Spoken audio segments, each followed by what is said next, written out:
Assalamu alaykum, hürmetlik savoqdaşlar. Tayva darsxonamizga xush keldinglar. Hozir biz arab tili tarjima darsligimizning 2-darsini o'qiymiz. Biz ilgirki soatlik darsimizda ba harfining ma'nolari bilan tunishib chiqaydik. Endi bugungi darsimizda min harfining ma'nolari bilan tunishib chiqamiz. Endi min biz arab tili grammatika mazmunida so'zlab o'tgandek harfijalarning qatoridan, ya'ni ismning beshiga kelsa, oxirini zir qiladigan harflarning qatoridan. Endi buning qancha xil ma'nosi bor deganda, min harfining 8 xil ma'nosi bor. 8 xil ma'nosi bor. Endi buning birinchi asosiy ona ma'nosi qaysi deganda, biz eng ko'p ishlatadigan, shundaqla hozir qadar biz o'rganib kelgan boshlash uqumini o'z ichiga olgan dintin degan ma'nosi. Masalan, safartu minal Madina ila Makka. Madinadan Makkaga safar qildim.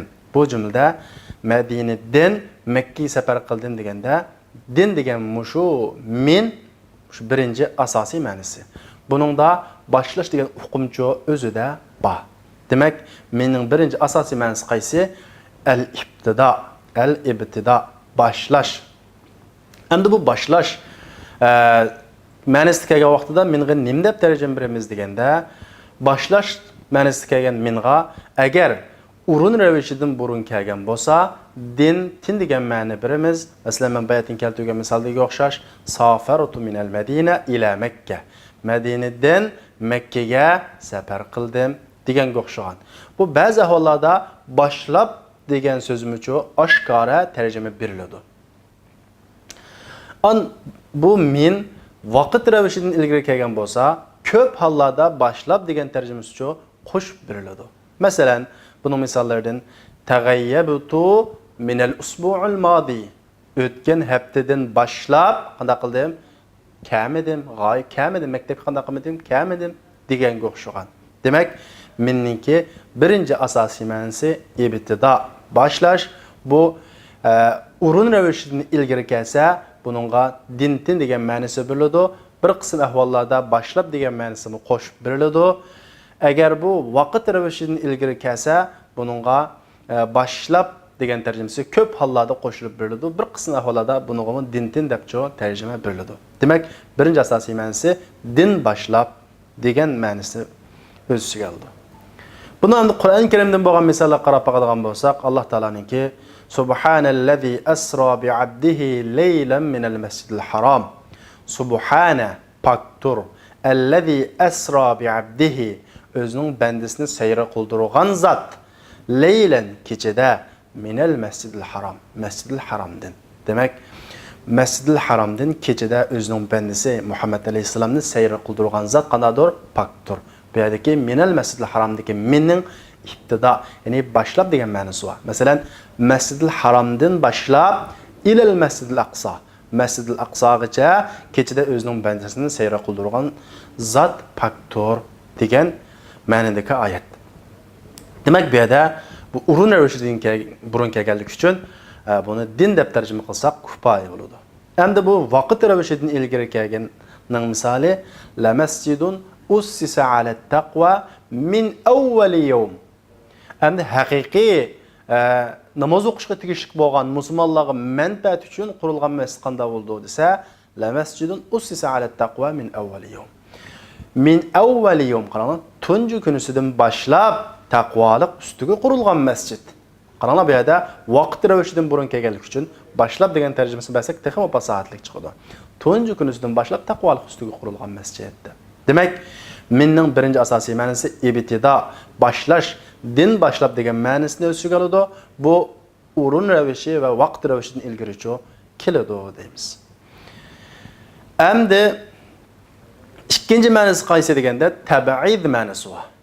Tab'iz, ya'ni bir qismi, ba'zisi deganga o'xshash ma'nolar beriladi. Tab'iz ma'noda kelgan vaqtida. Masalan, buning misollarini aytib ko'p. Masalan, minna mayurid, bizning ba'zimiz, ya'ni bir qismimiz yoki ba'zimiz xohlaydi deganga o'xshagan. Fiqh kitoblarida aytib ko'p uchraydi. Va minhum man qalu yajuz, va minhum man qalu la yajuz.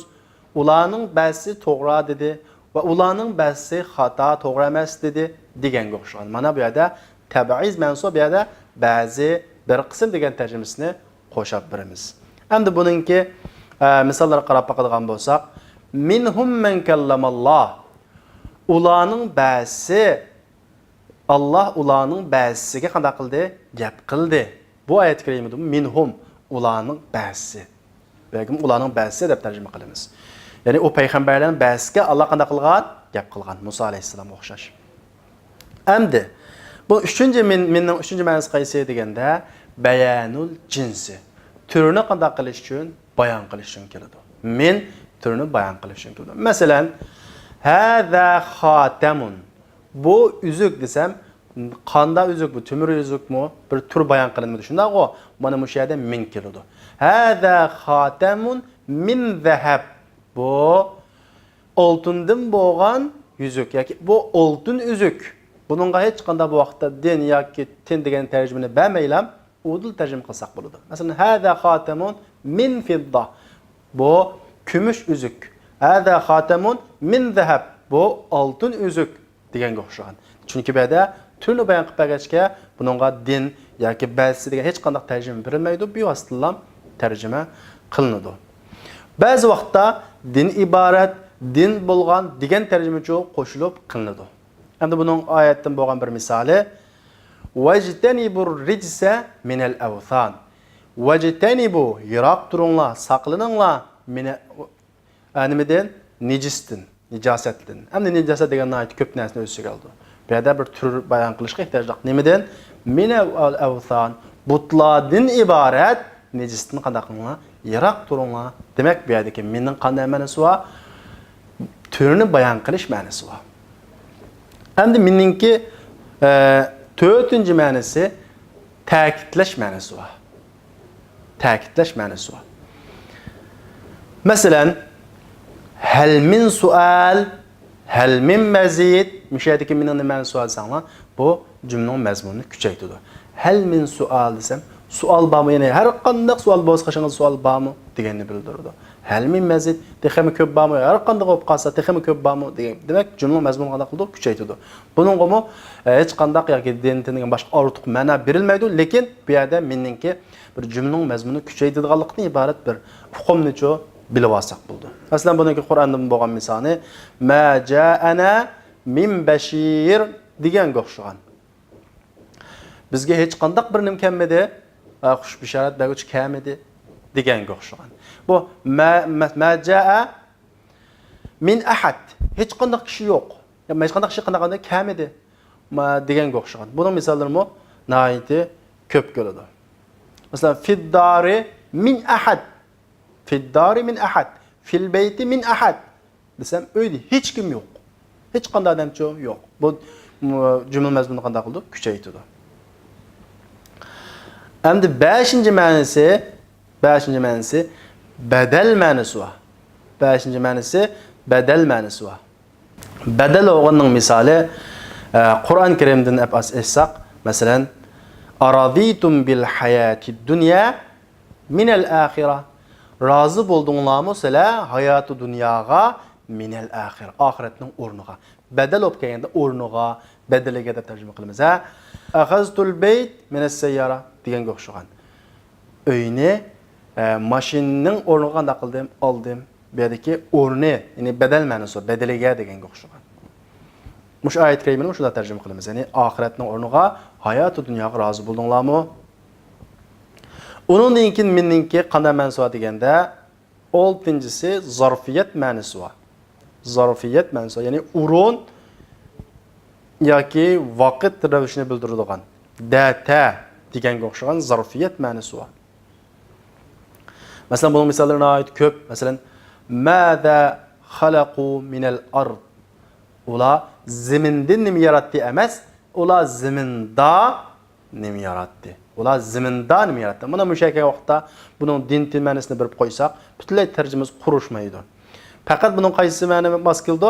Faqatlam zarfiyat ma'nosi, data degan ma'nosicha mas keladi. Boshqasi mas kelmaydi. Endi 7-si sababiyat ma'nosi bor. Sababiyat ma'nosi bor. Masalan, bu sababni illatni bildirib keldi. Masalan, za'altu min kalamihim. Ularning so'zi tufayli qanday qildim? Bearam bo'ldim. Ularning so'zi, gapi tufayli qanday qildim? Bearam bo'ldim.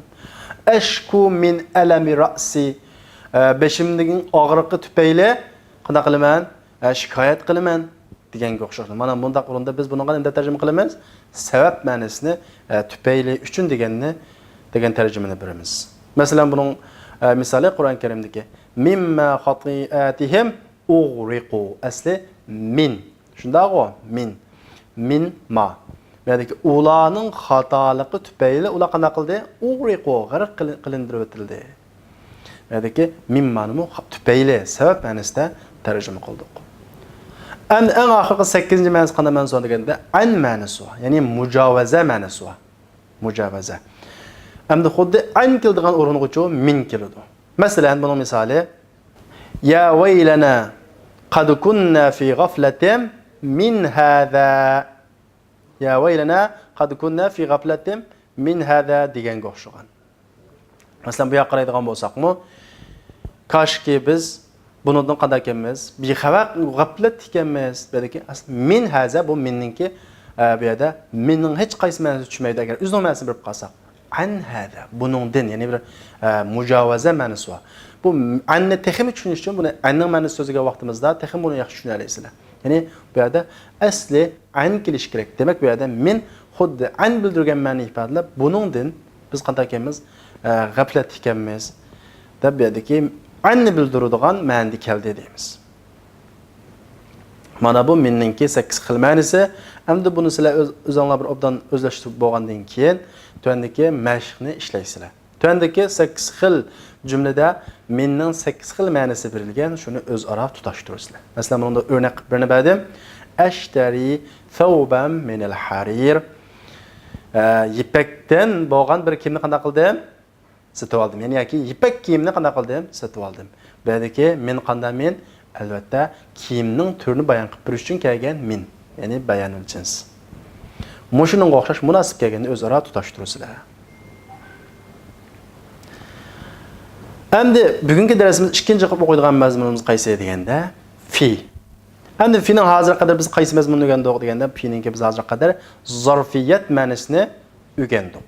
Data bu bunun asosiy ana ma'nosi. Fi'ninki jami 6 xil ma'nosi bor. Masalan, bunun birinchi asosiy ma'nosi zarfiyat. Ravishni bildiradi. Data ichida degan ma'nosi.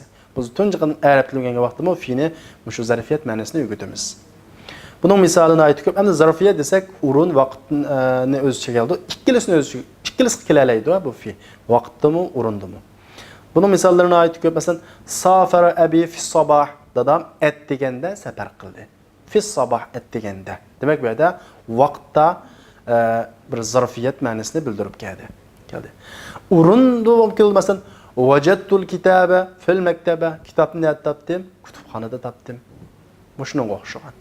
Endi buning misoli al-ma'u fil ko'z, su ko'zida. Bu yerdagi fi o'rin ravishini bildirib keldi data ichida. Su ko'zida. Walakum fil qisas hayat. Sizlar uchun qisasda hayotlik bor. Endi bu yerdagi qisasda, ya'ni qisas elishda sizlar uchun hayotlik bor degan bu oyat karimadagi fi o'rinni bildirib keldimi yoki vaqtni bildirib keldimi desa ikkilisi emas. Qaysida majoziya, bayatimiz dedik ko'rsatib qo'yadi, majoziya. Bu yerda bir ko'chma ma'noda. Buni o'rinmi degan bo'lmaydi, vaqtmi degan bo'lmaydi. Qisas degan mushu hükümde sizlar uchun nima bor? Hayotlik bor. Demak, bu fi vaqt, o'rin va ko'chma majoz o'rinlarida cho kelalaydi. Shu yerda data tarjimasini beramiz. Bu fi'ningki asosiy ona ma'nosi. Ikkinchisi ma'nosi nima? Sababiyat ma'nosi bor. Bunda bu ismimiz bo'lsa har qanday bir harfningki sababiyat ma'nosi bor desak, buningga uchun, tufayli, sabablik degan ma'noni beramiz. Shundan ichida qaysi masga shuni bilamiz. Masalan, buning misolini aytib ko'p. Masalan, qutilal mujrimu fi zambi. Jinoyatchi, mujrim degan jinoyatchi o'ldirildi fi zambi. Gunohi sabablik. Yo'da gunohida o'ldirildi desak-chi maskanmaydi. Demak, gunohi sabablik jinoyatchi qanday qildi? O'ldirildi. Endi bu misoli dakhalat imra'atun nara fi hirratin habisatha. Hadisda keldi, ha? kirdi bir ayal dozaqqa, ennar, dozaqqa fi hirra, müşk sebeplik, habisetha. Sulap koygan o ayal o müşkni. Demek bir ayal müşk tüpeyle, sulap koygan müşk tüpeyle dozaq kirdi. Yani ki fimun ma'nosida sebebiyet. Bunun data ma'nosi olsak tushmaydi. Demek harflarning ma'nosini bilish shundoq muhim. Masalan, bu yerda biz faqat bunun zarfiyet, data ichida degan ma'nosini bilib, boshqa ma'nosini bilmasak, sababiyat ma'nosini bilmasak, bu yerdagi tarjimamiz qurushmaydi. Am üçüncü ma'nosi fi'ning ma'a ma'nosi va. Fi'ning ma'a ma'nosi va. Bunun misali buna ait. Masalan, kharaja Umaru fi jama'a. Ömer cemaate çıktı demdi o ki ya bu te dese kamlaşmaydı bununla. Ne deyimiz? Ömer cemaat bilen çıktı. Ya ki harajtu ma'a cema'a. Ben cemaat bilen qana qildim çıktım. Harajtu fi cema'a. Cemaat bilen qana qildim çıktım. Ya da xuddi harajtu ma'a cema'a deganga o'xshash shu tarjima qilamiz. Chunki bu yerda fi'ning nima ma'nosi va ma'a musahaba birlik ma'nosi va. Bunun misali Qur'on Karimdan qala dukhulu udkhulu fi umamin qad khalat min qablikum. Allah Taala dedi, kafirlarga udkhulu fi umamin kiringlar dozaqqa fi ma'daki ma'nosi ma'a. Bir ümmet bilan, bir xalqlar bilan kiringlar, sizlardan ilgari o'tgan. Sizlardan ilgari o'tgan Allohga tanigan kishilar bilan birga dozaqqa kiringlar dedi. Mush oyatda bu ma'daki fi'ni da'at desak tarjimasi qurashmaydi. Faqat mishqa, chunki bu yerdagi fi'ning ma'nosi ma'a ma'nosi bor. Sizlardan ilgari o'tgan kishilar bilan birga qanday qilinglar kiringlar. Endi 4-chi qilib fi'ning ma'nosi degani isti'la ma'nosi bor. Isti'la ma'nosi bor. Isti'la degani nima?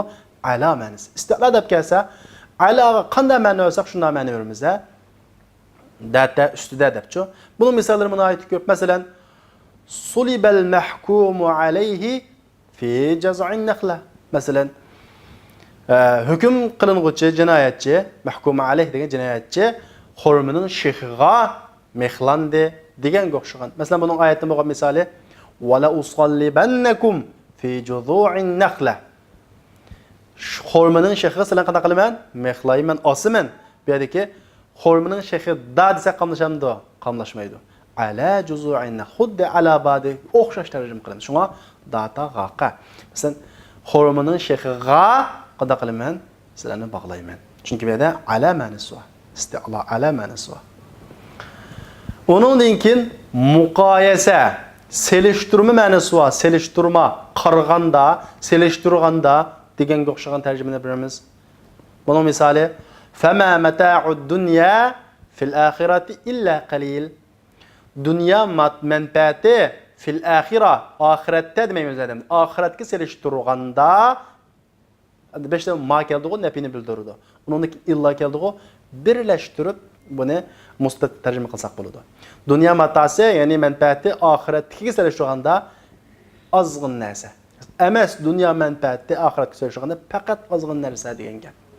Yani dünya menfaati ahiretki seliştirganda azgın nerse. Mana bu yerdagi fi'lni tercüme beramiz. Muqayisa seliştirganda degan tercümeni beramiz. Onun degan qanday tercümesi bor deganda fi'ning g'aqa gakadab in g'oyininki bir tugalligini ila ma'nosi bor. İntihol g'oya deymiz. Biz iloninki ma'nosini so'zlaganda tafsir to'xtalamiz. Demak, iloga g'aqada tarjim birimiz go, shuning o'zini birimiz fi'ga. Qanday o'rinda shunda birimiz masalan faruddu aydiyahum fi afwahihim. Ular qo'llarini ne qaytirdi? Og'zida qaytirdimi? Yo'q, og'ziga qaytirdi. Chunki bu yerda fi'ning ma'nosi bor. İla ma'nosi bor. Demak, mana shunga o'xshagan harflarning boshqa ona ma'nosidan boshqa qo'shimcha ma'nolarini bilmasak, mush yerda ko'rsatilgan misollarning birining ma'nosini birga basanlar jumla qurishmaydi. Demak, oldi bilan biz tarjima qilmoqchi bo'lgan vaqtimizda kelgan harflarning qaysi ma'noda kelganligini bekitib olishimiz kerak. Mana fi'ning 6 ma'nosi mushlan tugidi. Endi buning mashqi 6 tane cümle berildi. 6 tane cümlede fi'ning 6 xil ma'nosi berilgan. Shuni o'zingizlar tepib tutashtirasizlar. Masalan, birinchisi laushanniqakum fi a'wadil mashaniq. Sizlarni shu darninki yog'ichiga qanday qilaman? Osiman. Bu yerdagi fi ala ma'nosida. Ala ma'nosida. Shunga bu yerda isti'la deymiz. Qolganning hammasida o'z ma'nosini tepib shu bo'yicha berilgan ma'nolarga tutashtirasizlar. Unda bo'lsa vaqtdoshlar, bugungi darsimiz mushu yerda oxirlashdi. Kelarki soatlik darsimizni ko'rishaylik. Assalomu alaykum. لو قد ذقت من حلواه طعما لا آثرت التعلم واجتهدت